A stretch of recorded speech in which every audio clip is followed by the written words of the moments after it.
지내셨죠? 네, 이 시간에 하나님께 찬양드리겠습니다. 내 안에 가장 귀한 것 찬양드리겠습니다.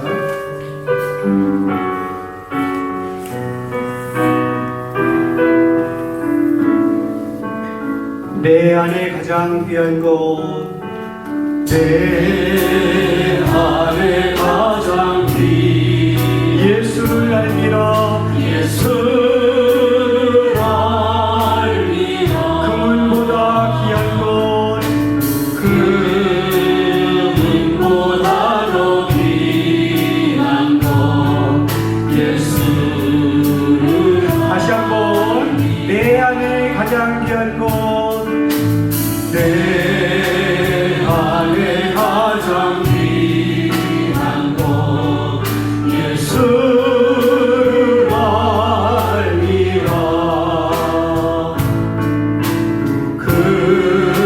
금은보다 더 귀한 것, 예수를 알미라.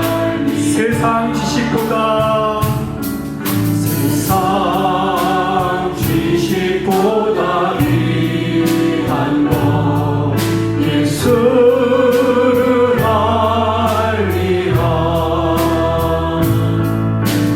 내 안에 가장 귀한 것, 예수를 알미라. 예수의 이름,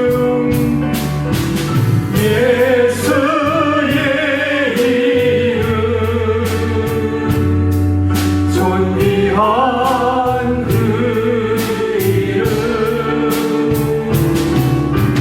예수의 이름, 능력의 그. 다시 한번 찬양드리겠습니다. 내 안에 가장 귀한 것, 내 안에 가장 귀한 것, 예수를 알리라. 금은보다 더 귀한 것, 예수를 알리라. 예수 이름, 예수의 이름, 존귀한 그 이름, 예수의 이름, 능력의 그. 이것이 나의 간증이요, 이것이 나의 간증이요,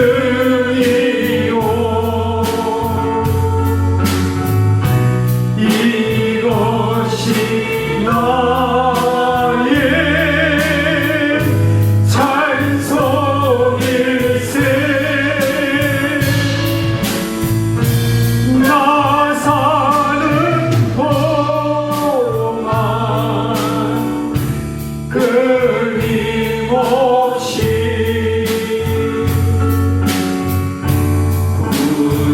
구주를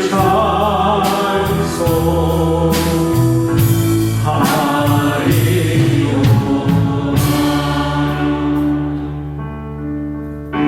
예수로 나의 구주 삼고 성령과 피로써 거듭나니 이 세상에서 내 영혼이 하늘의 영광 누리. 이것이 나의 간증이요, 이것이 나의 간증이요, 이것이 나의 찬송일세. 나 사는 동안 끊임없이 구주를 찬송하리. 주 안의 기쁨, 주 안의 기쁨, 누림은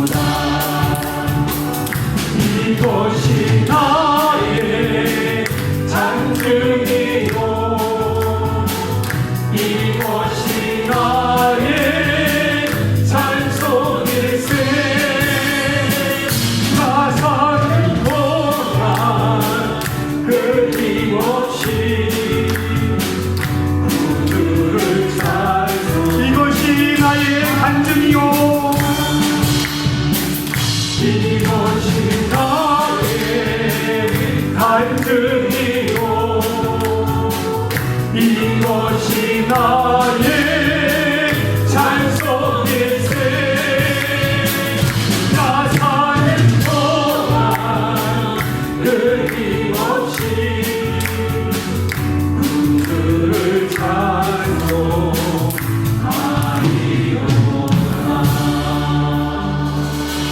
아멘.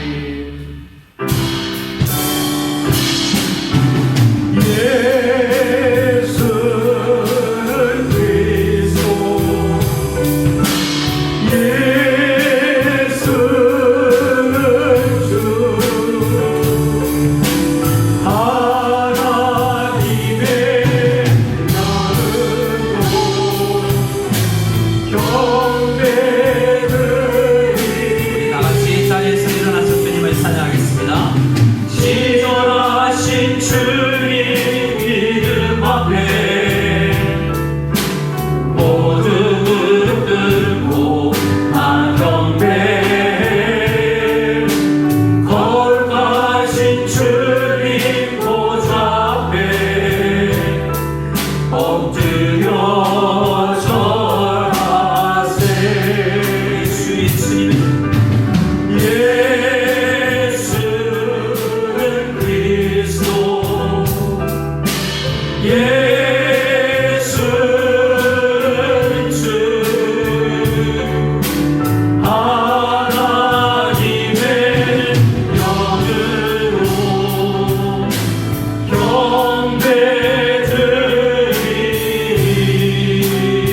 경배드리리. 우리 시간 다 같이 마음을 모아서 주님께 고백하며 나아가기를 원합니다. 고백하실 때 사도신경으로 우리의 신앙을 고백드리겠습니다.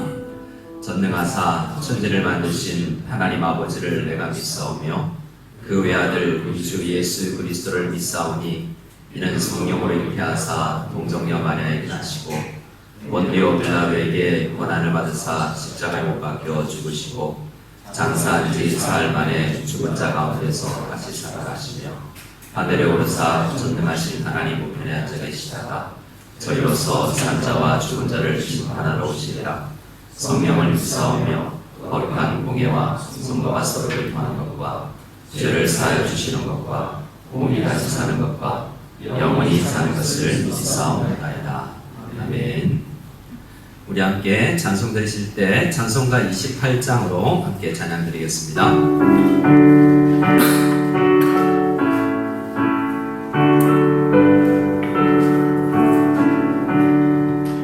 복의 근원 강림하사 찬송하게 하소서. 한량없이 자비하신 측량할 길 없도다. 천사들의 찬송가를 내게 가르치소서. 구속하신 그 사랑을 항상 찬송합니다. 주의 크신 도움받아 이때까지 왔으니 이와 같이 천국에도 이르기를 바라네. 하나님의 품을 떠나 죄에 빠진 우리를 예수 구원하시려고 오려 들려주셨네. 주의 귀한 은혜 받고 일생 빚진 자네네. 주의 은혜 사슬 되사 나를 주께 매소서. 우리 마음은 연약하여 범죄하기 쉬우니 하나님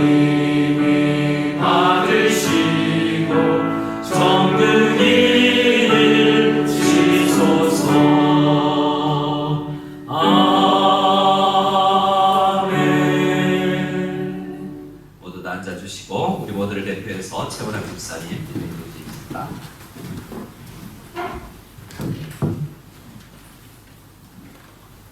내 영혼아, 내가 어찌하여 낙심하며 어찌하여 내 속에서 불안해하는가?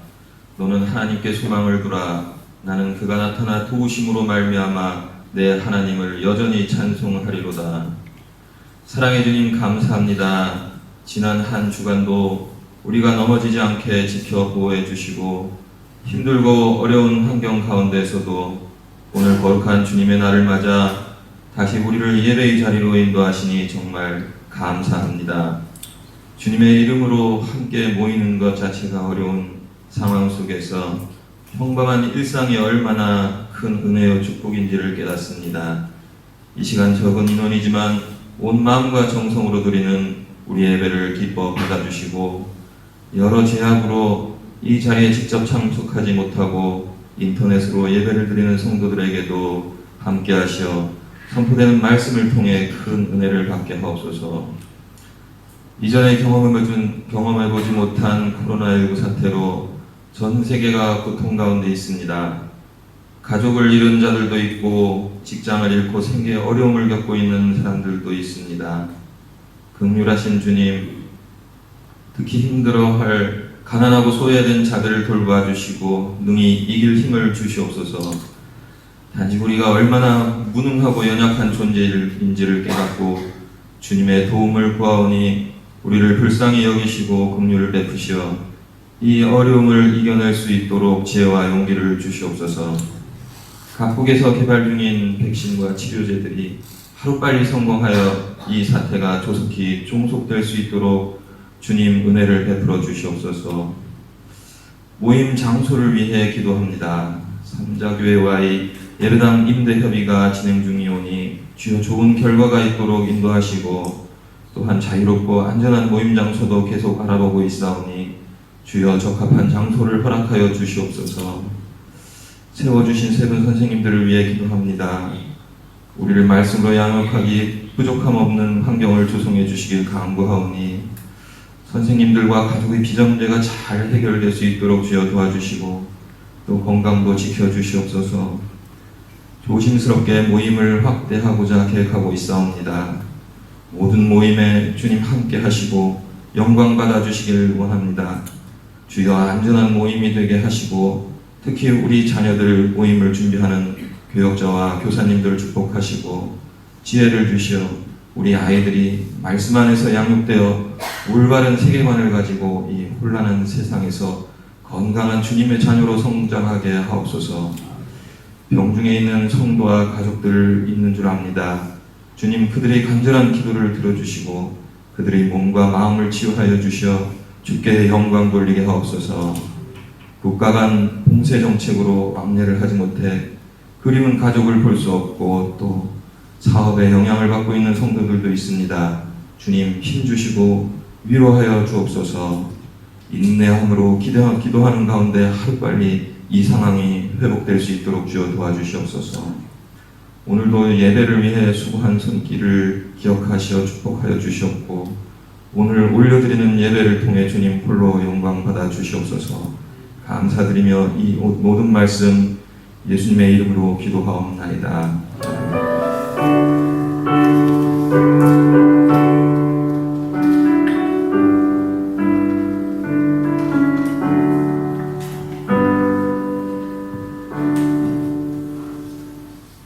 우리 공동체 나눔의 시간을 가지겠습니다. 우리 앞뒤좌우로 한번 인사했으면 좋겠습니다. 적당한 거리를 유지해 주셔서 감사합니다. 가까이 해주셔서 감사합니다 라고 해야 되는데 적당한 거리를 유지하고 만나고 있습니다. 더 가까이 만날 수 있는 은혜가 있기를 바랍니다. 우리 8월 한 달은 앞으로는 한 달씩 계획을 할 계획인데요. 미래를 잘 계획할 수 없는 시기여서 한 달씩 계획을 발표할 계획입니다. 우리 다음 주부터는 우리 청소년 그리고 우리 주일학교 아이들도 우리 지도에 따라서 모이기를 원합니다. 용어나 여러 가지 문제에 있어서 우리 알아주시기 바라고 우리 책이라고 하면 그 책이고요. 그래서 책 모든 것들을 문화활동으로 실제로 그런 연습도 한번 해볼까 뭐 이런 이야기도 하고 있습니다. 책도 참 가급적 지참하지 말아주시고 문화활동하러 오는 환경으로 해주시면 감사하겠습니다. 그런 광고를 한다는 게 쉽지 않고 자녀들을 동반하지 말아주십시오 이런 이야기하는 것이 쉽지 않지만 이 특별한 시기에 비상한 시기에 비상한 방법으로 모일 수 있기를 바랍니다. 계속해서 비자 문제를 위해서 기도해 주시고요. 우리 여자 구역장 모임은 오늘 수요일에 있습니다. 그래서 새로운 구역장님들이 모임을 이제 가을 학기부터 모임을 시작할 것입니다. 그래서 구역 배치도 이번 주 수요일부터 새로운 구역으로 시작한다는 걸 알아주시고 그래서 수요일 이후에 여러분들께 연락이 갈 것입니다. 일주일 안에 혹여라도 연락이 오지 않는다면 우리 교육자들에게 이야기해 주시면 감사하겠습니다. 지난주부터 소개해드린 재미있는 신학 이야기 인 바이블 C채널이나 유튜브를 통해서 보신 분들의 피드백을 받고 있는데요. 재밌다라는 정보가 있습니다. 순서는 가급적 구약, 신약, 전직 신학, 교회사 물론 원하는 것부터 해드리지만 여러분 모이지 못하는 이 시기에 이런 강의를 통해서 좋은 강의를 통해서 은혜 많이 받으시기 바랍니다. 나머지 여러분 우리 교회 다른 인터넷이나 위챗 소식을 참고해 주시기 바랍니다.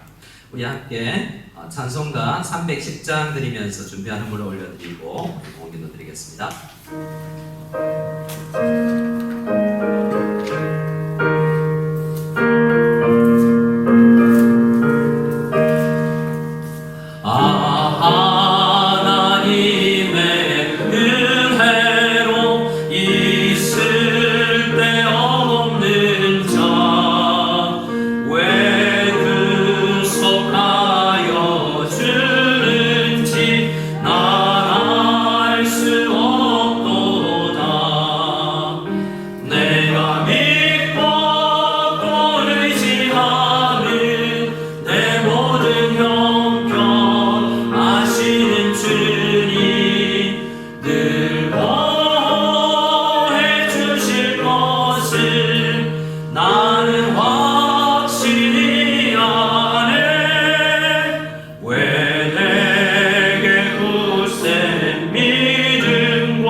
하나님 아버지 감사합니다.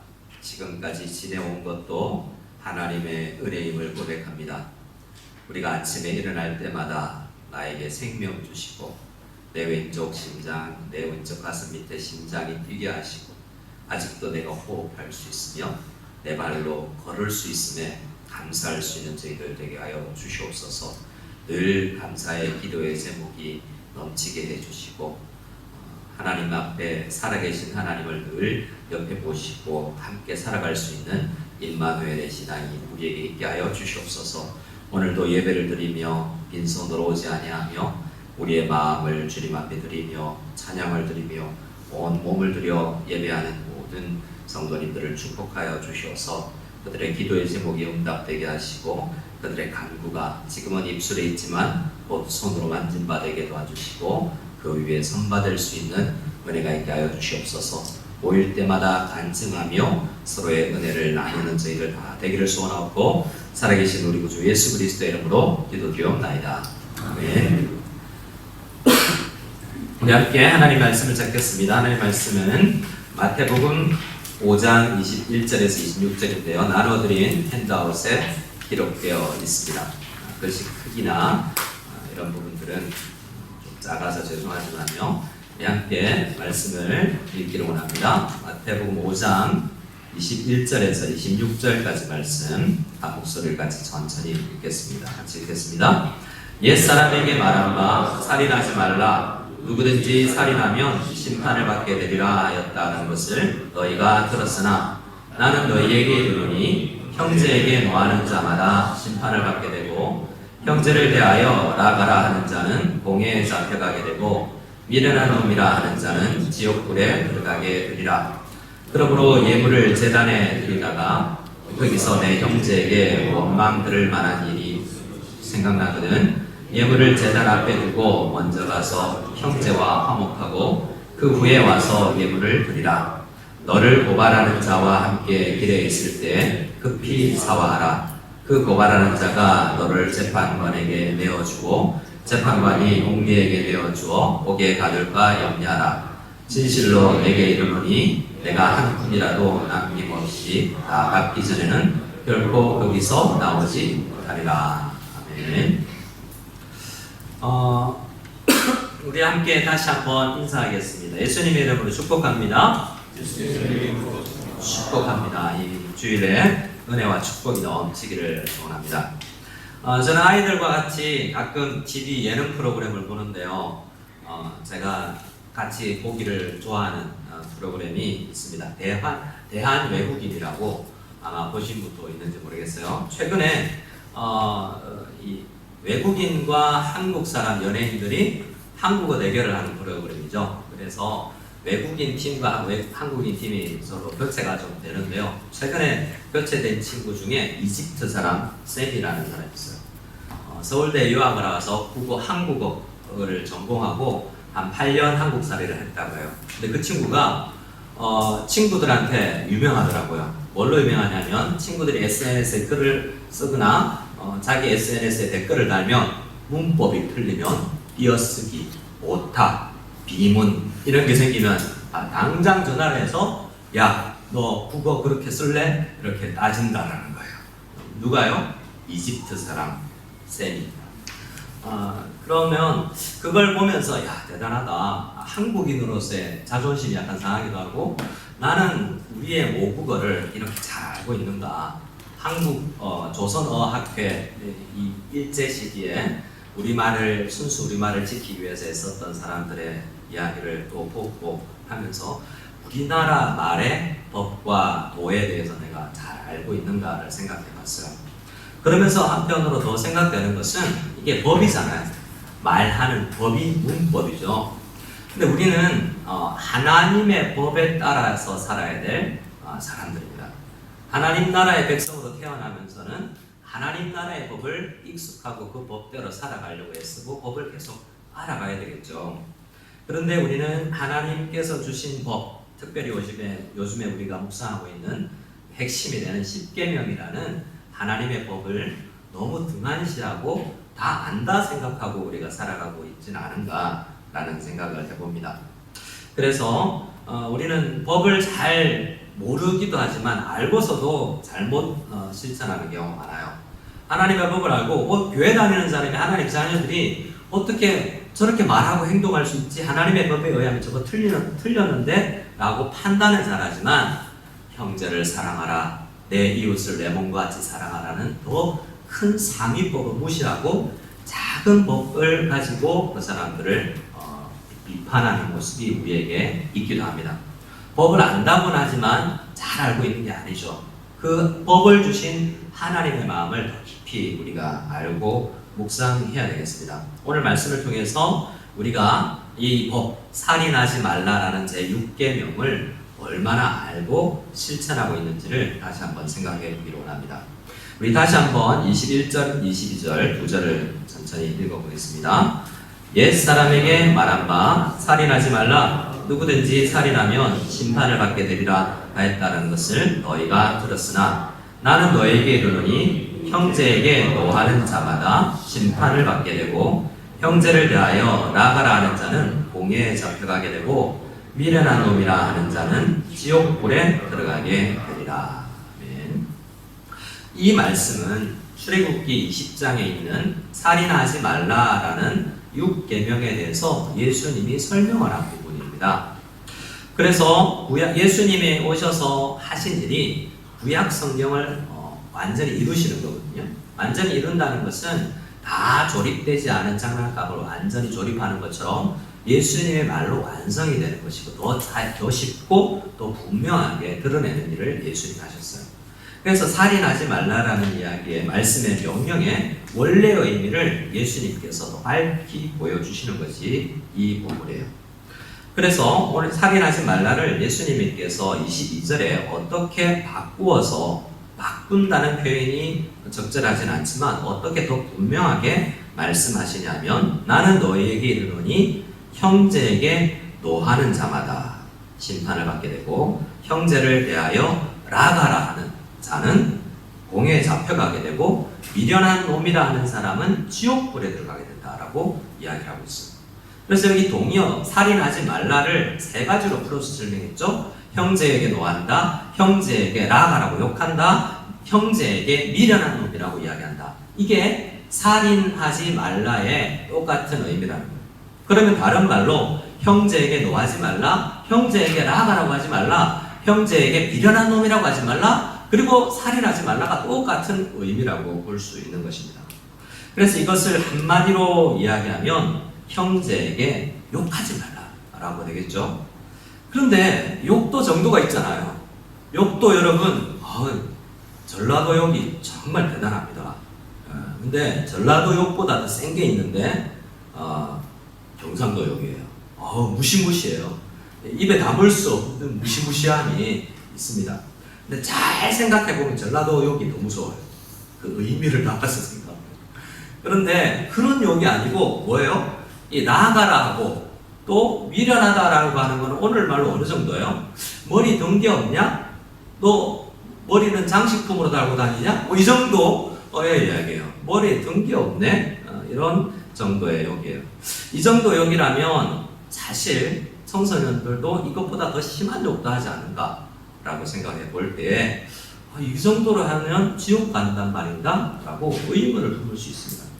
그럼 여기에서 형제에게 욕하지 말라라는 것이 살인하지 말라의 같은 의미라고 이야기하는데 그럼 정말 여기에서 의도하는 것이 더 무엇인가? 욕 안 하면 되는가? 욕만 안 하면 되는가? 살인만 안 하면 되는가? 우리가 생각할 때 그 원리를 발견해야 되겠죠. 살인하지 말라와 욕하지 말라의 공통 분모의 원리를 생각해 보면 분노하지 말라. 분노에서 모든 것이 시작되거든요. 그래서 우리는 이 말씀을 이렇게 살인하지 말라, 형제에게 나아가라고 하지 말라라고 형제에게 노하지 말라라는 것을 다른 표현으로는 이렇게 할 수도 있겠습니다. 저를 한번 따라해 보시겠습니다. 너의 분노를 다스리라. 뭘 다스리라고요? 내 속에 있는 분노를 다스리는 게 이게 목숨이 달린 중요한 문제라는 그게 그렇게 중요한 문제인가? 라고 생각하겠지만 주님은 지옥을 이야기하면서 아주 중요한 문제다. 죽고 사는 문제다. 라고 이야기하고 있어요. 첫 번째 성경에 소개되는 살인의 장면은 창세기 4장에 소개되어 있는데요. 창세기 4장을 보겠습니다. 창세기 4장 3절에서 7절, 8절까지의 내용을 제가 찾아드렸는데요. 이 내용은 아담의 두 아들 가인과 아벨이 함께 예배를 드렸을 때 얘기입니다. 같이 예배를 드렸는데 가인의 예물은 받지 않으셨어요. 4절에 보면 아벨과 아벨의 제물은 받았는데 가인과 그의 제물은 받지 않으세요. 그래서 5절 말씀을 같이 한번 읽어보겠습니다. 시작. 가인과 그의 제물은 받지 아니하신지라 가인이 몹시 분하여 안색이 변하니. 뭐라고요? 몹시 분해서 안색이 변할 정도로 분노가 일어났어요. 누가요? 가인이. 그런데 하나님께서 가인에게 말씀을 하십니다. 6절에 여호와께서 가인에게 이르시되 내가 분하여 하면 어찌 됨이며 안색이 변하면 어찌 됨이냐 라고 그것을 지적하시고 나서 7절 하반절에 보면 가인아 너는 너의 죄를 다스려야 돼. 너의 분노를 지금 다스려야 돼 라고 이야기하는 거예요. 그런데 그 말씀에 불순종하고 그 분노가 촉발되어서 나타난 것이 살인입니다. 8절에 첫 번째 성경에 등장하는 살인이 분노로 기인하여서 분노가 다스려지지 않아서 발생한 것입니다. 그래서 우리는 분노를 다스려야 돼요. 살인하지 말라고 할 때 나 이것 안 했고 이것 안 한 정도는 지킨 거지 라고 생각하고 바리새인과 서기관들이 이야기할 때 아니야 라고 이야기하면서 예수님께서 마태복음에서 이야기해 주시는 것이기 때문입니다. 그거 아니야. 분노를 다스리는 거예요. 그게 내가 십계명을 줄 때 6번째로 준 십계명에서 의도하는 바야 라고 이야기하는 것입니다. 분노를 다스리기 위해서는 분노가 뭔지를 알아야 되겠죠. 분노가 뭐죠? 분노가 뭐냐라고 할 때 많은 사람들이 생각하겠지만 분노의 증상들은 많습니다. 분노가 일어나면 짜증이 나고요, 투덜거리게 되고요, 욕을 하고 어떤 사람 물건을 집어던지고요, 때리기도 하고 그냥 귀를 닫고. 청소년 시기에 분노가 드나면 어떻게 되는지 아세요? 청소년 시기에 분노가 많이 일어나요. 청소년 시기에 사춘기, 질풍노도의 시기가 오면 어머니의 말에 귀를 닫고 문도 닫습니다. 방에 들어가 버리죠. 분노를 표출을 대답을 안 하거나 퉁명스럽게 일종의 분노예요. 뭔가 아버지 어머니가 하나님 같은 존재를 여기시다가 자아가 생기고 나서 뭔가 내 마음과 내 뜻대로 되는 것이 안 일어날 때, 원하는 것이 되지 않을 때 내 마음은 싫다라는 표현을 하게 되고 그것이 극명하게 드러날 때가 대부분 그 사춘기 때예요. 이런 대부분의 증상들은 분노가 아니라 분노 때문에 촉발된 분노의 열매요 증상들이라고 할 수 있습니다. 그러면 분노는 무엇일까? 제가 아는 한 교수님이 데이비드 폴리슨이라고 작년에 하나님의 품에 안기신 분인데요. 분노의 정의를 이렇게 이야기하고 있습니다. 우리 나눠드린 핸드아웃의 분노의 정의, 분노란 이 부분을 같이 한번 읽어보겠습니다. 같이 읽겠습니다.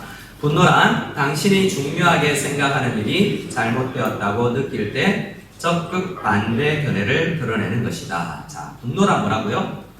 내가 중요하게 생각하는 일이 잘못됐을 때 사람들은 분노해요. 어떤 사람들은 어제도 제가 밖을 나갔다가 교통사고가 난 장면을 봤는데 사람들은 옆에서 내가 아니고 딴 사람이 교통사고나 피를 흘리고 죽어가고 있어도 분노하지 않아요. 다른 나라에 폭탄 테러가 일어나서 20명, 100명이 죽어도 크게 분노를 하지 않지만 내가 손톱이 깨진 것, 나에게 조그만한 상처를 입힌 어떤 사람들에 대해서 상당히 분노해요. 왜 그러냐면 내가 중요하게 생각하는 일이 아니기 때문에 그 일에 대해서는 내 감정이 동하지 않는 것입니다. 그래서 분노를 이야기하기 위해서는 분노 저변에 깔려있는 가치 판단을 생각해야 돼요. 항상 가치를 판단하는 능력이 하나님께서 창조하신 이후에 우리에게 있는데 그 가치 판단이 어그러지고 잘못되었을 때 올바른 가치 판단을 하지 못하고 잘못 분노하게 된다는 거죠. 그래서 하나님께서 원하시는 것은 분노를 다스리려 할 때 내 분노가 내 감정과 내 속에서 일어나고 있는 이 감정을 만들어내는 그 가치 판단이 올바른 것인가 라는 것을 판단해보고 분석해보라는 말씀으로 우리는 이 말씀을 받아들이게 되는 거예요. 근데 여러분, 어떤 것에 여러분 분노하세요? 이번 주간 한번 생각해 보십시오. 분노한 거 있으세요? 어떤 분은 제가 책을 읽었는데 그 책에서 이런 분의 분노를 이야기해요. 그분은 교회에서 자원봉사를 열심히 했는데요. 수십 년 전에 한 30년 전의 일이기 때문에 설교를 녹음해서 테이프를 복사해서 발송하는 업무를 했는데 목사님의 설교를 녹음하는 일을 했대요. 그런데 목사님의 설교가 항상 32분, 35분 정도 하는 거예요. 문제는 설교 테이프가 카세트 테이프의 분량이 30분짜리예요. 그러니까 그분에게 이상적인 설교는 28분, 29분에 끝나는 설교죠. 근데 이게 반복이 되면서 그게 엄청 분노가 됐대요. 그래서 그 분노가 상담하는 가운데 20년 지난 일이고 30년 지난 일인데 어떤 이분이 상담을 하는데 그 분노가 마치 어제 일어난 일인 듯 생생하게 대답을 하더라고요. 그래서 어떤 분노는 상당히 어떤 사람들에게 중요한 문제는 아닌데 그 분노가 오래 남아있어서 바로 어제 일어난 일인 듯 오늘 아침 일어난 일인 듯 나에게 문제를 일으키는 것이 이 분노라는 법이에요. 저의 예를 한번 들어보겠습니다. 저는 핸드폰 문자를 할 때 점 찍는 걸 좋아해요. 친구야 어떤 인터넷 글을 보니까 40대 이상에게 나타나는 현상이라고 그러더라고요. 아이들은 이런 거 잘 안 한대요. 아이들은 대신 이모티콘이나 크크, 유유 뭐 이런 것들로 다양하게 감정을 표현하죠. 저를 자신을 생각해봤어요. 나는 왜 이런 식으로 문자를 하지? 보니까 문자에 감정을 싣고 싶어요. 문자 그대로 하면 그냥 누가 쓰는 문자이기 때문에 감정이 드러나지 않죠. 감정을 오해하기도 하는 게 문자잖아요. 제 딴에는 감정을 담기 위해서 푸근하고 부드럽게 누구 이름을 오늘 기도하신 최훈학 집사님이라고 쓰면 그냥 딱딱하잖아요. 어떻게 실제로 옆에 계시면 최훈학 집사님이라고 부르고 싶은데 문자로 그걸 담을 수가 없어요. 그래서 나름 최훈학 집사님이라고 하는 느낌으로 점점점을 하는데 제 친구 중에는 점을 싫어해요. 야, 점 좀 빼라. 대신 물결 해달라. 이게 전이 싫대요, 자기는. 왜 그런지 몰라도. 그러니까 나 딴에는 내 표현은 나는 감정을 부드럽게 담는 것인데 그 사람은 그게 싫은 거예요. 어떤 분노와 화는 아주 사소한 것에서 분노가 시작돼요. 이게 싫어라고 시작되는 것이죠. 그래서 어떤 이런 작은 문제로 분노가 나에게 일어나는 것들을 생각해 보면서 우리 하나님은 내 분노가 왜 발족되는지를 생각하면서 하나님의 뜻을 묵상해 나가기를 바라시는 겁니다.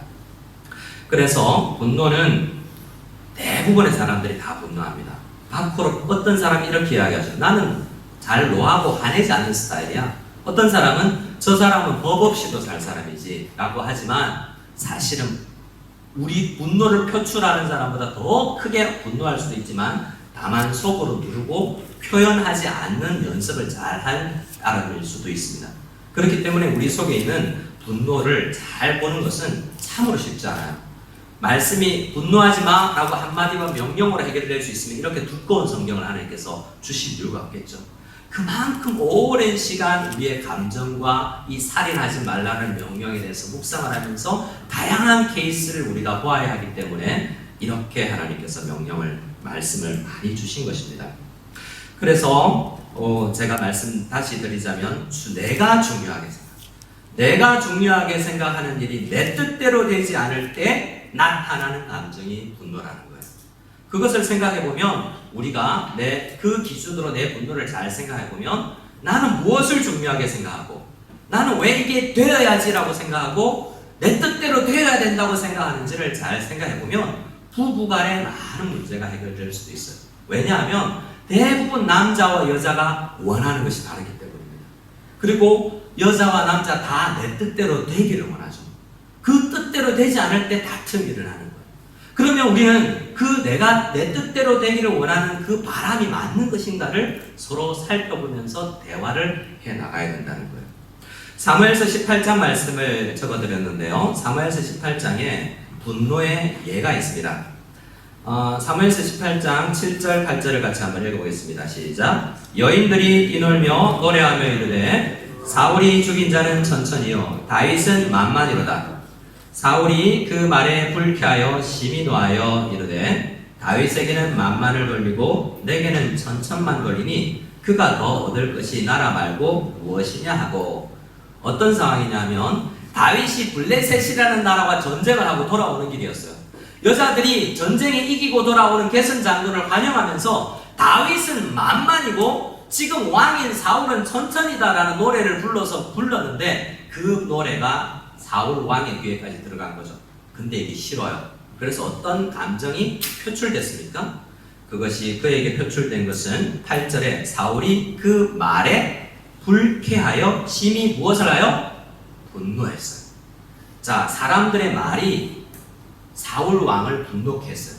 그러면 제가 말씀드린 것에 의해서 이 이야기를 사울의 분노를 분석해보면 사울은 중요하다고 생각한 것이 있는데 그 중요한 것이 자기 마음대로 안 되기 때문에 지금 분노가 표출된 거예요. 그럼 사울이 뭘 중요하게 생각할까라고 생각해보면 왕이라는 직책을 가진 사람은 나보다 나이도 어리고 직분도 낮은 즉 다윗보다는 더 칭송을 받아야 되고 더 명예로운 이야기를 존경을 받아야 된다라고 마땅히 생각하는 거죠. 그런데 그런 존경과 나에게 돌아와야 될 존경과 칭송이 돌아오지 않을 때 분노하게 되는 거예요. 우리에게 일정한 직장인과 우리가 나이가 들어가면서 이런 분노가 많아질 수 있겠죠. 우리 조금 더 나아가 볼까요? 성경의 분노는 요나서에 아주 분명하게 기록되어 있습니다. 요나서 4장 1절을 같이 한번 읽어보겠습니다. 요나서 4장 1절입니다. 시작. 자, 요나가 무엇했어요? 매우 싫어하고 뭘 했어요? 결국 성냈다라는 이야기는 분노했죠. 요나에게 분노의 문제가 있는 거예요. 요나 이야기는 다양하게 읽을 수 있지만 하나님께서 요나에게 있는 이 분노를 다스리기 위한 책이기도 합니다. 요나가 왜 화를 내고 있죠? 요나는 하나님의 사명을 받은 사람이에요. 어떤 사명이죠? 너는 저 큰 성 니느웨로 가서 내 말씀을 전하는 말씀사역자가 되어라고 이야기했어요. 근데 싫어요. 왜 싫냐면 나는 저 니느웨 사람들이 싫어요. 어떤 이유인지는 몰라도 역사적으로 나는 싫어요. 그런데 하나님은 가래요. 그러니까 나는 싫은데 내 뜻대로 되지 않고 하나님의 뜻대로 해야 되는데 억지로 그 일을 하는 것이 굉장히 불편한 거죠. 그리고 큰 코 다치고 나서 하나님 말 들어야 되겠다라고 생각해서 다시 니느웨에 가서 대충이라도 순종하는 척을 했습니다.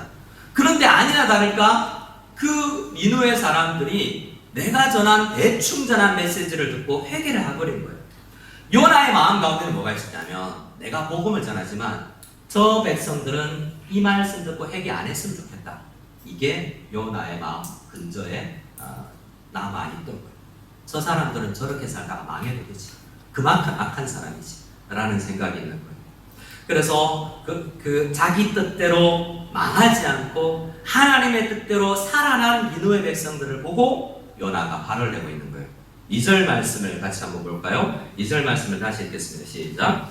여호와께 기도하여 이르되 여호와여 내가 고국에 있을 때에 이러하겠다고 말씀하지 아니하였나이까.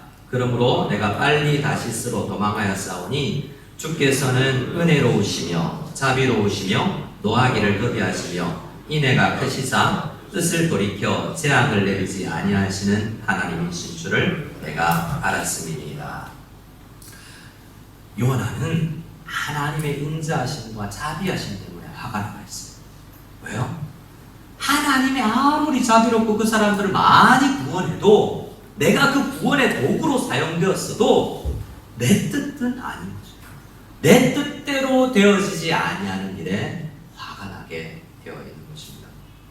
그 요나에게 하나님은 질문하십니다. 4절입니다. 요나서 4장 4절을 같이 읽겠습니다. 시작. 여호와께서 이르시되 내가 성내는 것이 옳으냐 하십니다. 여러분 자신에게 한번 물어봅시다.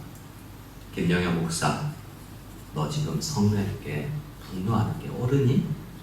하나님께서는 성경을 필 때마다 이 살인하지 말라라는 명령을 가지시고 다른 변주곡으로 우리에게 수없이 물어요. 누구야? 너 지금 분노하는데 그 분노가 올바른 거야? 잘 생각해봐. 이렇게 주님은 늘 우리에게 이야기하는 것입니다. 하나님은 우리에게 살인하지 말라, 형제에게 노하지 말라고 하시는 명령을 통해서 지금 내가 화내는 것이, 지금 내가 분노하는 것이 올바른 판단인가 질문해보고 바꾸어라라고 이야기하는 것입니다. 살인하지 말라, 형제에게 노하지 말라는 명령을 들었다고 해서 우리가 바로 하나님의 의도를 파악하고 순종할 수 있는 사람이 되는 게 아니에요. 수없이 말씀을 들어도 이 판단력을 가지고 우리가 살아가고 내 감정을 다스리고 분노를 다스린다는 게 참으로 쉽지 않습니다.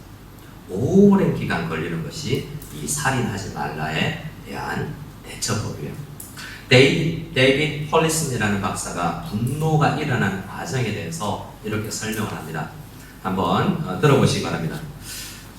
여러분에게 일어나는 분노가 이런 비슷한 과정을 거치는지 우리 기독교 상담을 오래 하신 분이 인간 기독교인들 마음 가운데 일어나는 분노의 과정을 평가하는 것을 들어보시고 한번 참고해 보시기 바랍니다. 분노는 순간적으로 판단하여 나 싫어 라고 말한다.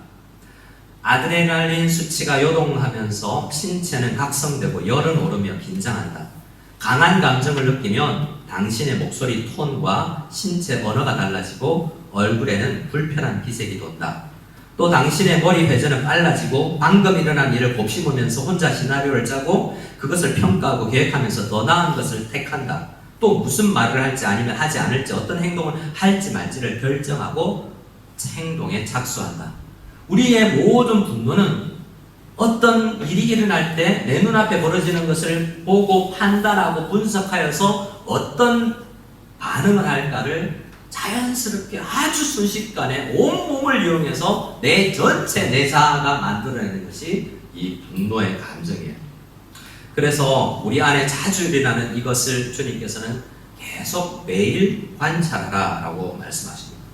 우리의 마음 가운데는 항상 재판정이 꾸려져서 내가 재판장 제일 위에 앉아서 아무런 변호사도 검사도 없이 나 혼자 판단하고 나 혼자 결정에 대해서 다른 형제에게 너는 나가야, 너는 미련한 놈이지, 너는 죽어도 싸라고 내가 판단하고 내가 결정하는 하나님의 자리에 앉는 일이 바로 분노랍니다.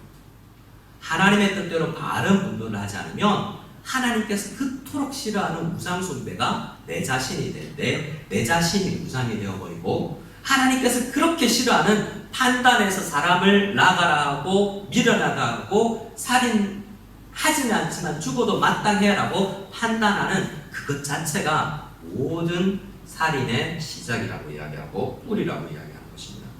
그래서 우리는 열매를 제거하는 것이 아니라 그 뿌리 되는 문제를 점검하고 해결해 나가야 된다는 것이죠.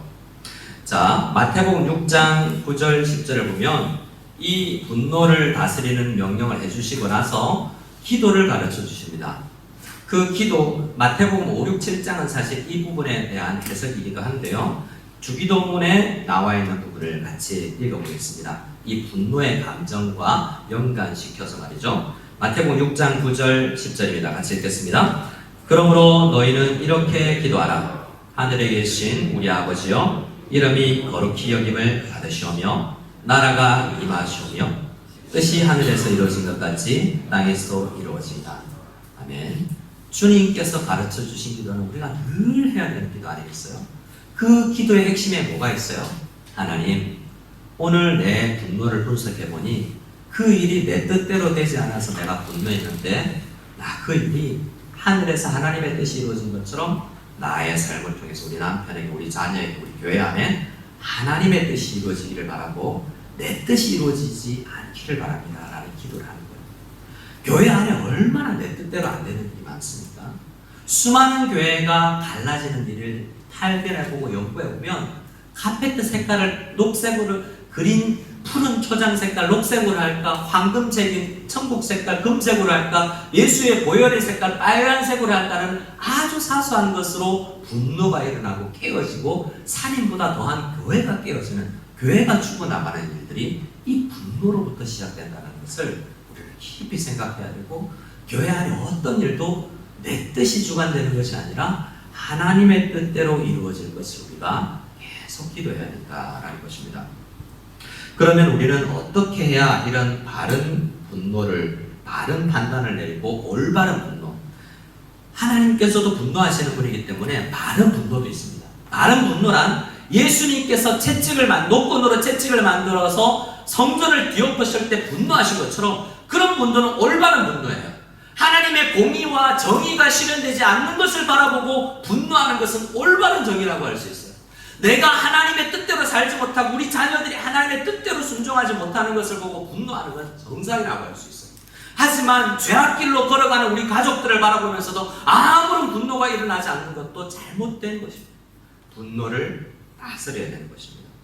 우리는 어떻게 해야 이렇게 될까요? 잠언 22장 말씀을 읽어보면서 기본적인 맥락을 우리의 훈련의 방식을 생각해 보겠습니다. 잠언 22장 24절 말씀을 같이 읽겠습니다. 시작. 너를 품는 자와 사귀지 말며 울분한 자와 동행하지 말지니 그의 행위를 본받아 내 영혼을 올무에 빠뜨릴까 두려움이니라. 무슨 말씀을 해주고 있습니까? 너 올바른 가치 판단을 하는 사람과 너무 친하지 마. 그 사람 영향받을. 가치 판단이 올바로 성경적으로 서 있는 사람들과 가까이 지내면서 그들과 친교를 해나가야 된다는 이야기예요.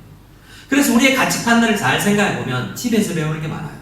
엄마가 신경질적이고 바른 판단을 못할 때 아빠가 성경적 기준이 아니라 엉뚱한 판단을 가지고 와서 자기의 나라를 이루고자 할 때 그런 가정에서 자라는 사람은 올바른 분노를 잘 터뜨리지 못하고 잘못 자라나게 됐어요. 왜요?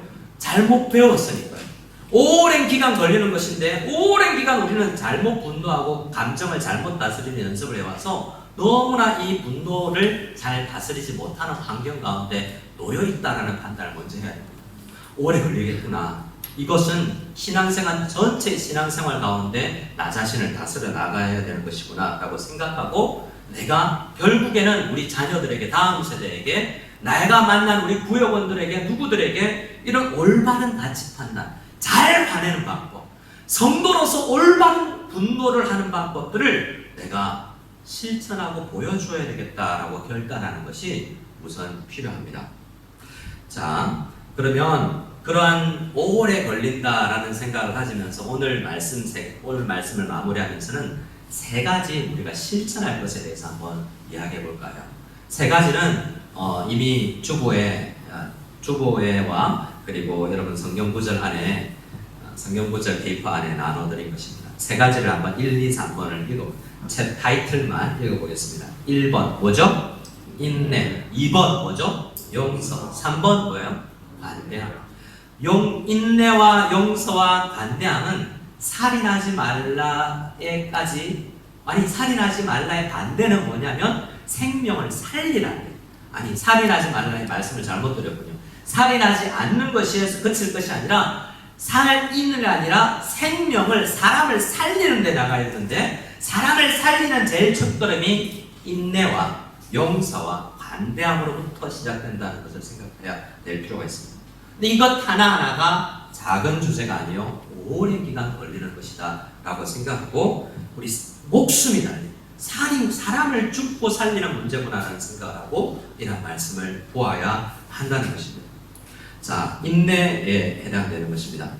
먼저 인내를 생각해 보면 인내는 상대방이 나에게 불쾌한 행동을 그리고 상처 주는 말과 행동을 했지만 그것을 인지했지만 내가 취하는 바른 방법 중에 하나예요. 뭐라고요?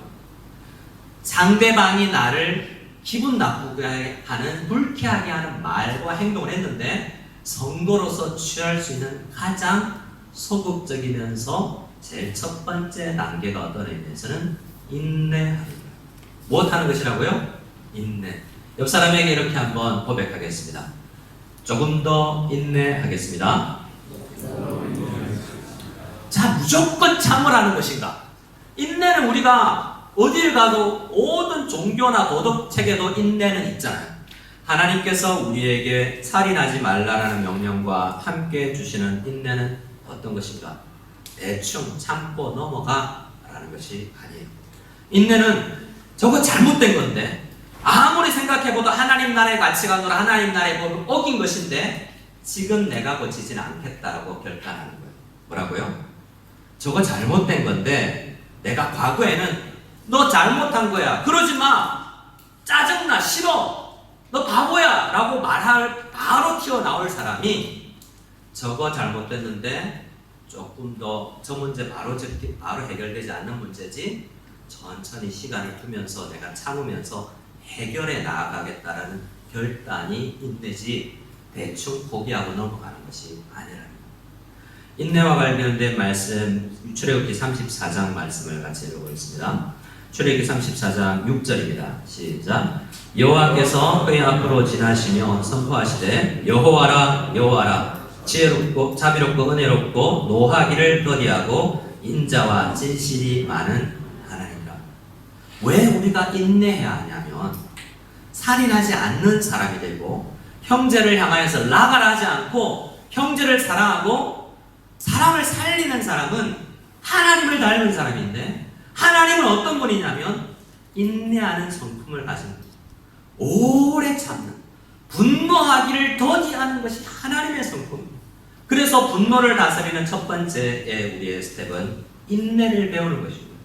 예수님을 믿고 나면 성령께서 우리에게 만들어내는 첫 번째가 인내. 저 문제 잘못됐지만 오래 참으면서 내가 해결하겠다라는 거죠. 고린도전서 13장에 사랑을 다루죠. 사랑은 무엇으로 시작합니까? 사랑은 오래 참고. 왜요? 살인하지 말라의 반대말, 살인하라의 반대말은 사랑하라예요. 살인하지 말라의 다른 표현은 사랑하라예요. 생명을 살리라는 거죠. 사랑을 어떻게 해요? 어떻게 사람을 살려요? 사랑으로 살리는데 사랑하는 방법은 참는 거예요. 참는 것은 포기하고 넘어가는 것이 아니라 그가 변화되어야 될 것을 알면서 오늘 내 반응을 참으면서 그를 위해서 기도하는 것이 인내라는 것입니다. 잘못된 것을 하루아침에 해결하겠다라는 성급한 판단을 내리지 않는 것이죠. 두 번째는 용서입니다. 뭐라고요? 우리 다시 한번, 2번 남았습니다. 다시 한번 옆 사람 하고 고백하겠습니다. 조금 더 용서하겠습니다. 여러분 용서를 잘 하시는 분이세요? 용서는 인내보다는 한 단계 더 나간 거잖아요. 그렇다고 생각하세요? 인내는 참고 아무 요동도 반응도 하지 않고 내 내면으로 계획을 하는 것이라면 용서는 적극적으로 한 단계 더 나가서 그를 위해서 베푸는 것이기 때문에 용서는 인내 차원에서 넘어서서 그에게 조금 더 내가 자비를 베푸는 것이 용서라고 할 수 있습니다. 용서는 복수하지 않고 잘못된 것을 흘려보내지 않고 올바른 것을 흘려보내겠다라는 내 결단이에요. 시편 103편 말씀을 같이 읽어보겠습니다. 103편 8절입니다. 시작. 여호와는 긍휼이 많으시고 은혜로우시며 노하기를 더디하시고 인자하심이 풍부하시도다. 노하기를 더디하시는 분이 하나님이시지만 우리가 하나님을 닮아 나가서 사람을 죽이는 사람이 아니라 하나님처럼 생명을 살리고 생명을 주는 존재가 되는 것은 참고 인내하는 것뿐만 아니라 인자함을 흘려보내는 것이기도 하기 때문에 우리는 그래서 용서를 하는 연습을 해야 됩니다. 인내도 잘 안 되는데 용서한다는 건 정말 쉬운 문제가 아닙니다. 여러분 관계가 어려워진 사람을 떠나버리기가 쉬워요. 대한민국 교회를 보세요. 약간의 나에게 상처를 준 교회와 사람이 있는 그 장소를 떠나는 것으로 잘라버리는 것으로 인내라고 생각하지 말아야 돼요. 그건 떠나버리는 회피예요. 하지만 하나님께서 원하시는 것은 그 교회 안에서 그 사람을 오래 참으면서 위해서 기도해주고 적당한 시기가 됐을 때 그를 대면하고 그에게 자비와 그에게 사랑을 표현하는 용서를 표현해야 되는 것입니다. 우리 예수님은 이렇게 살인하지 말라라는 의미를 가르치고 나서 주기도문을 가르치고 나서 또 우리에게 알려주시는 것이 있습니다. 이 단계를 넘어서면 우리에게 이런 사람이 될 것이라는 것을 알려주시는 거죠. 마태복음 6장 15절, 14절, 15절을 같이 읽어보겠습니다. 같이 읽겠습니다. 너희가 사람의 잘못을 용서하면 너희 하늘 아버지께서도 너희 잘못을 용서하시려니와 너희가 사람의 잘못을 용서하지 아니하면 너희 아버지께서도 너희 잘못을 용서하지 아니하시리라. 인내와 용서와 그 다음 단계, 또 다음 단계를 넘어선 사람이 살인하지 않는 사람입니다. 그런 하나님께서 원하시는 완성된 사람이 되지 않을 때 하나님께서 버리겠다고 이야기할 정도로 심하게 여기를 이야기하면서 그런 사람이 되기를 원하고 있잖아요. 나 사람 죽이지 않았는데 욕하지 않은 대로 되어 있는 것이 아니라 정말 주님께서 원하시는 것은 인내하고 용서의 단계까지 나아가기를 원합니다. 이렇게 많은 가르침을 받고 기도하여 용서를 흘려보낼 수 있는데 그 용서까지가 잘 되지 않는 거예요. 여러분 생각해 보세요. 아무것도 아닌 문제로 얼마나 많은 용서를 하지 않고 분노를 품고 아직도 있는지. 어떤 이야기를 해보면 내 속에도 10년 전 일어났던 그 일이 생생하게 어제 나에게 일어났던 일인 것처럼 그이가 그때 나한테 이 말했지. 그이가 나를 이런 표정으로 봤어. 얼마나 대수롭지 않은 판단을 내가 스스로 내리고 용서하지도 않고 인내하지도 않고 악을 품고 분노하고 있는지 여전히 그 분노가 나 자신을 죽이고 있다는 생각, 성도를 죽이고 있다는 생각을 우리는 하지 못하고 살아가는 경우가 많다는 거예요. 주님께서는 용서하기를 원하십니다. 용서하라고 할 때 잘잘못 따지라고 이야기하잖아요. 근데 우리는 참으로 잘잘못 따지기를 좋아해요. 저희 가정에서도 거의 싸우지 않는다고 자부하지만 아내가 잘했는지 내가 잘했는지 특별히 아시는 경우가 있어요. 예를 들진 않겠습니다. 내가 잘한 것 같아요. 아무리 생각해봐도 내가 그 말에 있어서 잘못한 게 별로 없는 것 같아요. 그래서 한번 따져보자라고 이야기를 하고 싶어요. 그런데 그 따지는 과정에서 해결이 되는 것이 아니고 분노는 더 확대되고 커지기만 해요. 용서는 잘잘못 다 따져서 내가 잘했을 때만 하는 게 절대로 아니라는 거죠. 용서는 주님의 명령입니다. 그리고 그 용서라면 오히려 내가 변화되는 거예요.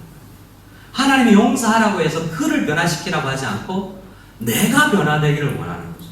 하나님은 이 과정을 통해서 그런 문제, 분노를 발생하는 과정을 만나게 하셔서 나를 빚어가기를 원하시는 것이라는 것입니다. 마지막 세 번째는 관대함입니다. 뭐라고요? 관대함. 관대함은 제가 소제목으로 하나님의 친절함을 닮아가기라고 되어 있어요. 관대함은 용서보다 더 한 단계 나아가게 되는 거죠. 관대함에 대한 말씀 우리 마태복음 5장 43절 44절을 같이 읽어보겠습니다. 시작. 또 내 이웃을 사랑하고 내 원수를 미워하라 하였다는 것을 너희가 들었으나 나는 너희에게 이르노니 너희 원수를 사랑하며 너희를 박해하는 자를 위하여 기도하라. 여러분 앞 단계가 되지 않는 수준에서 이 말씀을 할 수가 있겠어요? 실천을. 원수를 미워하는 것은 당연히 누구나 하는 거죠. 자연스러운 감정에서 드러나서 우리가 하는 겁니다.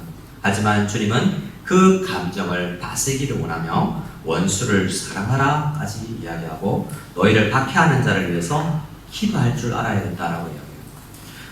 저로서는 잊을 수 없는 사건이기 때문에 제 설교 가운데 여러 번 등장했던 영화지만 저희 큰아이가 돌잔치를 같이 지냈을 때 돌잔치를 했을 때 가난한 전도사 집안에 이 돌반지 몇 개와 현금이 좀 생겼을 때가 있습니다.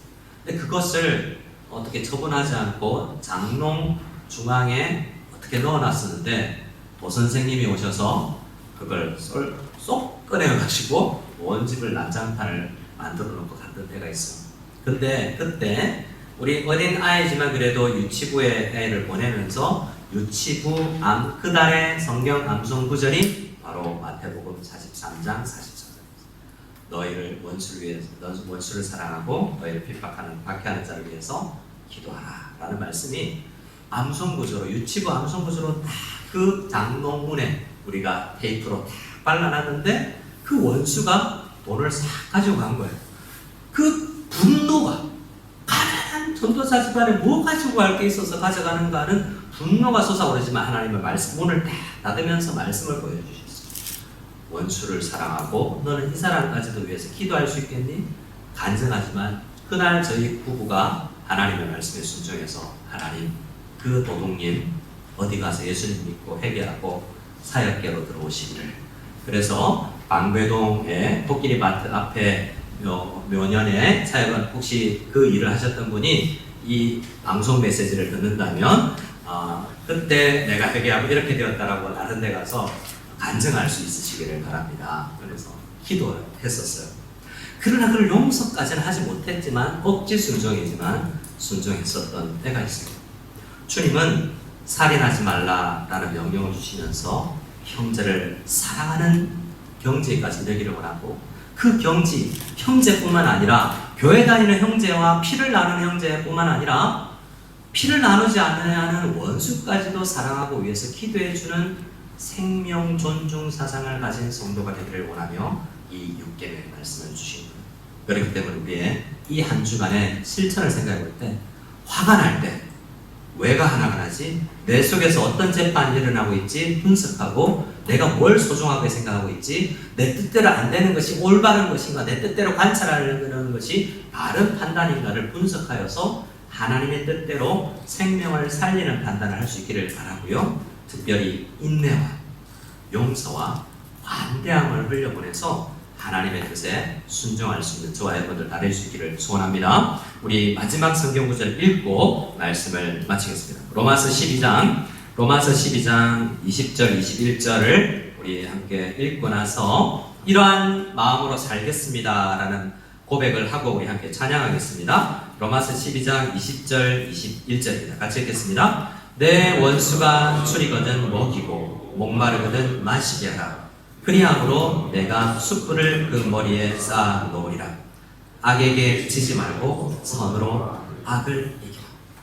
악한 분노가 여러분 마음에 찾아올 때 이러한 마음으로 악을 이겨내시고 분노를 다스리시는 저 여러분 다 될 수 있기를 소원합니다. 함께 찬양하겠습니다. 주께서 주신 동산에 우리 언젠가 주님을 만났을 때 선한 인내와 용서와 관대함과 사랑의 열매가 주렁주렁 맺혀서 생명을 살리는 열매들이 주렁주렁 우리 인생의 삶에 넘치기를 소원하면서 함께 찬양하겠습니다.